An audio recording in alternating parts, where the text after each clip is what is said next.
Guys, welcome back to my channel. If you are new here, welcome. If this is not your first time, thank you so much for coming back to check your girl out. And before we get started, if you have not already hit that red subscribe button below, make sure to hit that red button below and subscribe to this channel. What y'all waiting on? And then also make sure to give me a thumbs up if you enjoy my channel and my videos. And also, if you have not already checked out my Naca series, I'm going to link it above and you'll be able to check out all of my Naca videos by clicking the link above. So in today's video, I'm going to be giving you guys the tea, okay? The tea. I'm going to be giving you guys the timeline that it took my husband and I from signing the contract for our home to credit access. So if you are interested in knowing the timeline and what you need to bring in order to become credit access approved, then make sure you keep on watching. So I have my notes here with me because I did not want to leave anything out. I wanted to make sure that I gave you guys all of the information as far as the timeline. And I do want to say that from when you are initially Naca qualified, immediately after, within days or a few weeks, you should be scheduled for an appointment to have your file submitted for credit access. So it should not be months in between. It should be days to a few weeks. So I wanted to give you guys our timeline of how long it took from when we were initially Naca qualified up until we were credit access approved. Okay, so initially we were Naca qualified on November the 4th of 2019. And when we were Naca qualified, we received an email from that email Naca links that they assign to you that has your Naca ID number attached. And I'll put that up on the screen so you guys can see that email because it came to my husband, it didn't come to me. And when he forwarded it to me, I was like, oh, we're Naca qualified. So I'm going to put that on the screen so you guys can see it for yourself. And then also, we were Naca qualified on November 4th of 2019, and we attended the home buyer or the home purchase workshop on November the 7th. At that time, they were having the home purchase workshop every Thursday, and we were scheduled to attend it on November the 7th. And I also recorded the entire meeting. So if you guys are interested in a separate video, just listening to the audio and everything that we discussed, let me know in the comments below and I can upload that as a separate video. Okay, so on November the 4th of 2019, we were Naca qualified. And then we attended the Naca home purchase workshop on November the 7th of 2019. So at the time that we attended the home purchase workshop, that is when you will find out exactly how much you are approved for. Now, some people find out sooner. You know, it all depends on your Naca mortgage counselor. My husband and I did not find out until we actually went to the office. They gave us the home purchase workshop booklet and also gave us our letter stating how much we were approved for. So on December the 9th of 2019, we signed the contract for our home that we picked out. So when we signed the contract, it was then submitted on December the 18th of 2019. So when it was submitted, our real estate agent submitted the contract to Naca and a few others, whoever it is that they have to send the contract submission to. And they also include you in the email so you can see for yourself when the contract was submitted to Naca. So on December 18th of 2019, our real estate agent emailed to Naca our contract submission for the home. And I think that from December 9th to the 18th, that was approximately 9 days in between. And I'm wondering if it took maybe almost a week and a half due to the holidays because it was in December. So it was only 9 days. It wasn't that long, but I think sometimes, you know, things happen within a matter of days, like 2 or 3 days. So, and once our contract submission was emailed to Naca and whoever else it needed to be emailed to, on that same day, we paid our earnest deposit of $7,500, and we paid that to Taylor Morrison. So as soon as I left my Naca appointment, I went straight out to the office for Taylor Morrison, and I gave them our earnest deposit of $7,500 so we could then be under contract. So that was one of the best days of our lives, just one of them. So then on December 21st of 2019, we received an email from our mortgage counselor asking us to bring in documents for credit access. So I wanted to go over the documents that was requested from my husband and I, because it's basically a lot of the same information that you are constantly having to upload to your account. So with credit access, it's not as much, but it is still a lot of the same items that you are already having to upload. So I wanted to let you guys know the exact items that was requested from my husband and I from our mortgage counselor in order to get credit access approved. The first thing that she asked for was October through December bank statements, along with the activity from the last day of the statement for all accounts, showing the URL or the URL. So for instance, you have to go to the bank. You have to go inside and you have to ask them to print out your bank statements and make sure that the URL is showing at the top and at the bottom, because they want to make sure that it was actually from the website, from the bank itself. You trying to download them from your app or from wherever, it's not going to be sufficient enough. So you have to actually go to the bank and ask them to print it off.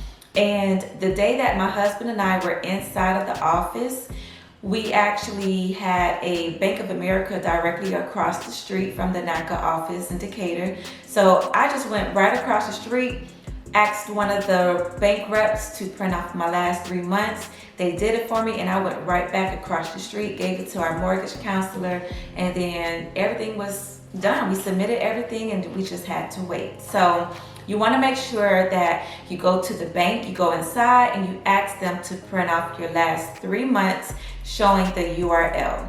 Okay, so the second thing that the mortgage counselor requested from my husband and I were letters for non-payroll deposits and withdrawals. And by now, y'all should know that the letters are the letters of explanation.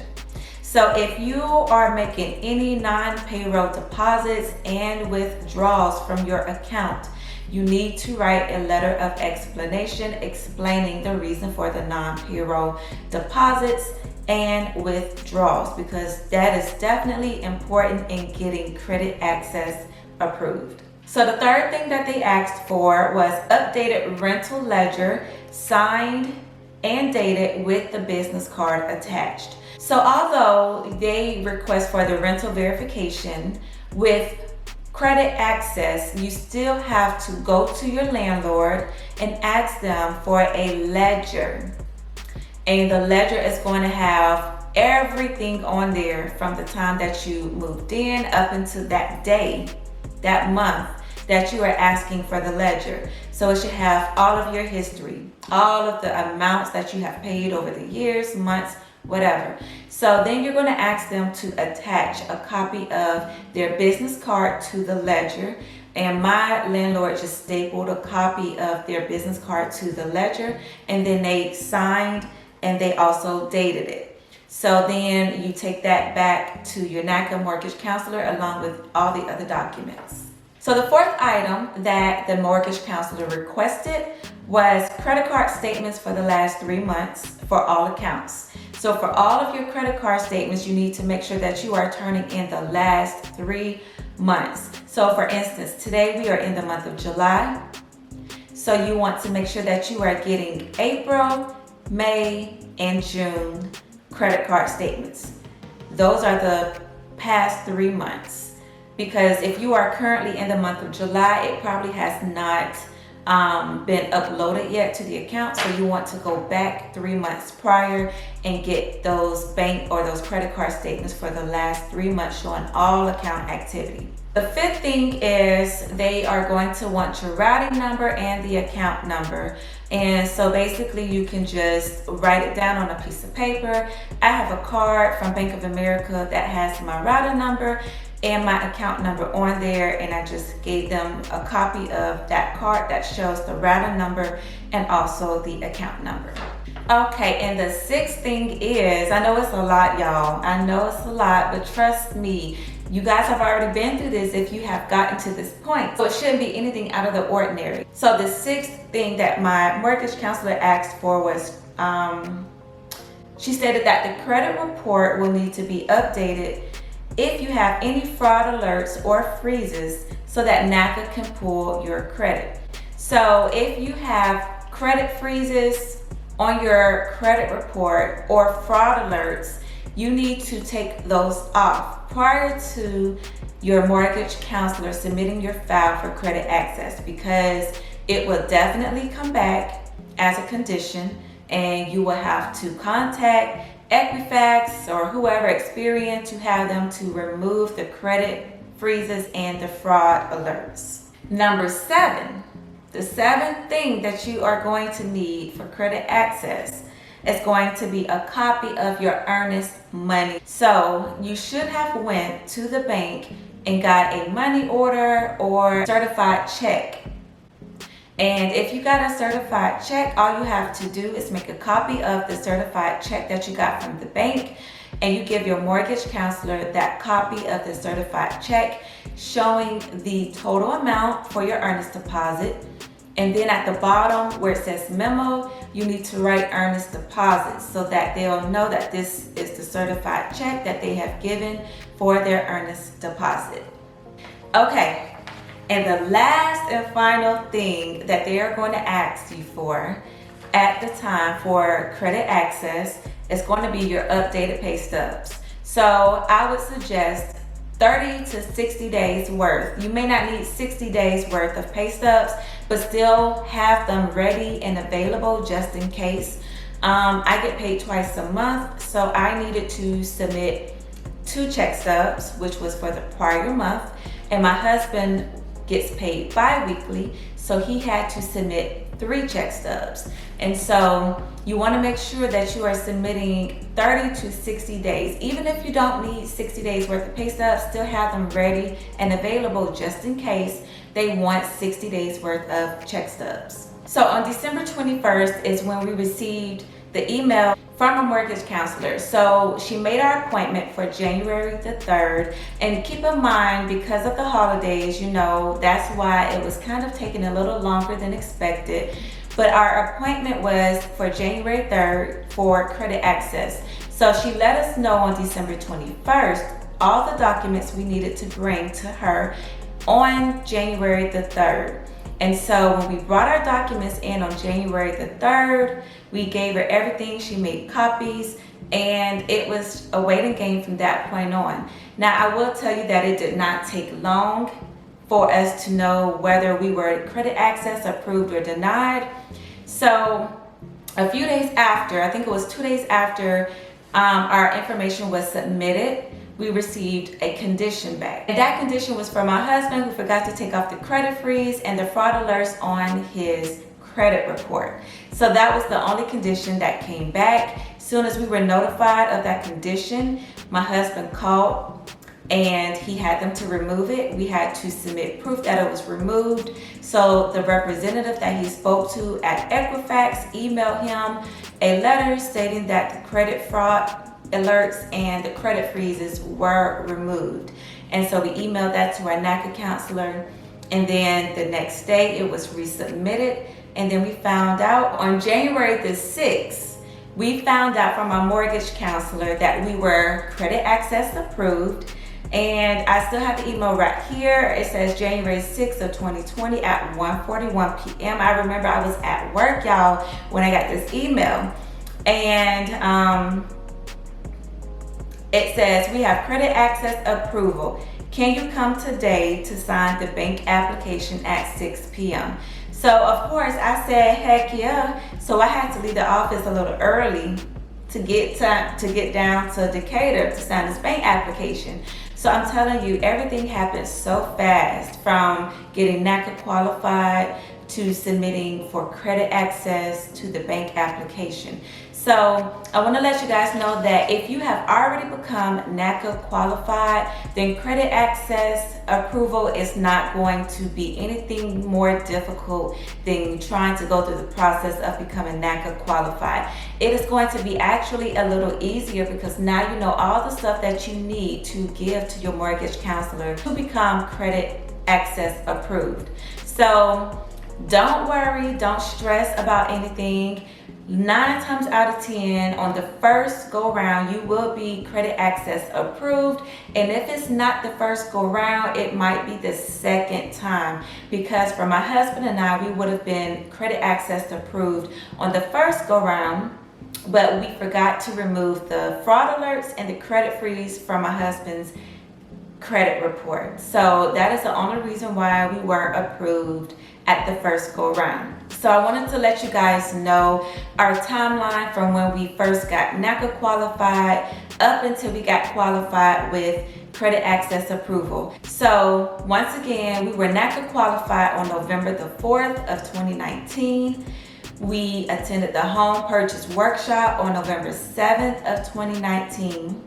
On December 21st, we received our email advising us of all the documents we needed to bring in for credit access.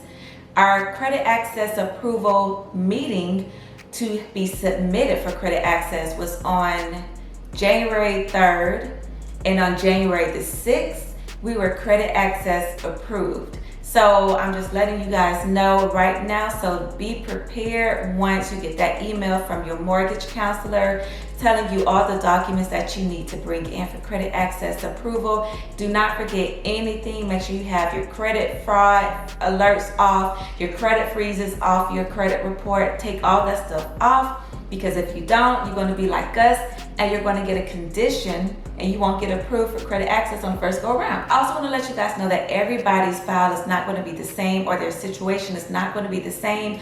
I'm just letting you know what my MC requested from me based off my husband and I's situation. Your situation could be totally different. You might have other things that your mortgage counselor is going to request from you.